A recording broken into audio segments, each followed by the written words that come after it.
Shalom. Renungan kebenaran firman Tuhan hari ini terambil di dalam kitab Bilangan pasal 10 ayat 1 sampai dengan ayat yang ke-10. Judul renungan hari ini, memperhatikan. Tuhan memerintahkan Musa untuk membuat 2 nafiri dari perak. Tabung yang panjangnya kira-kira 45 cm, yang relatif sederhana dengan ujung melebar ini, menghasilkan suara berbeda yang dapat dimainkan dengan berbagai cara untuk menyampaikan makna yang berbeda pula. Ini adalah alat yang sangat berharga untuk berkomunikasi dengan cepat dan efektif dengan seluruh kelompok orang sekaligus. Bahkan dalam perikop ini, yang tampaknya lebih merupakan masalah logistik, kita memiliki pelajaran yang dapat diterapkan dalam hidup kita hari ini. Bagaimanapun juga, seperti yang pernah ditulis oleh David Guzik, sebelum kita dapat menaati Tuhan, pertama-tama kita harus memberikan perhatian kita kepadanya. Yesus berkata, "Domba-dombaku mendengarkan suaraku, dan aku mengenal mereka, dan mereka mengikut aku." Yohanes 10 ayat 27. Kedengarannya sederhana, dan memang demikian adanya.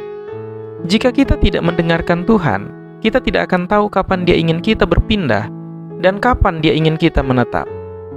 Sebagai orang tua, kita mengizinkan anak-anak keluar untuk bermain.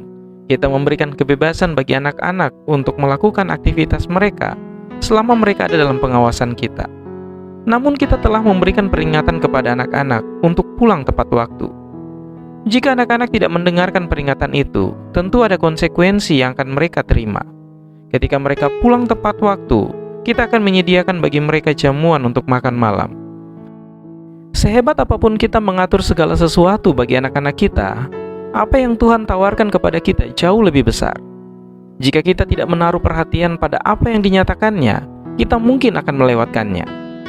Lihat, aku berdiri di muka pintu dan mengetok. Jikalau ada orang yang mendengar suaraku dan membukakan pintu, aku akan masuk mendapatkannya, dan aku makan bersama-sama dengan dia, dan ia bersama-sama dengan aku. Wahyu 3 ayat 20. Allah membunyikan sangkakala peraknya. Dia memanggil umatnya untuk mempersiapkan diri. Kita telah diberi misi untuk pergi ke seluruh dunia. Hal itu dimulai sekarang ini, tepat di mana kita berada. Tetapi kita perlu memperhatikan suara lembut yang berbisik di hati kita, dan memberitahu kita untuk berbagi, untuk mengasihi, untuk menawarkan belas kasihan dan rahmat. Kita harus mendengarkan nafiri peringatan yang memberitahu kita untuk tidak melangkah lebih jauh. Hanya saat kita mengikuti suara gembala baik kita akan mengetahui jalan yang benar untuk diambil. Betapapun sibuknya hidup kita, marilah kita memasang telinga untuk mendengarkan suara Tuhan. Kiranya Tuhan Yesus menolong dan memberkati kita semua.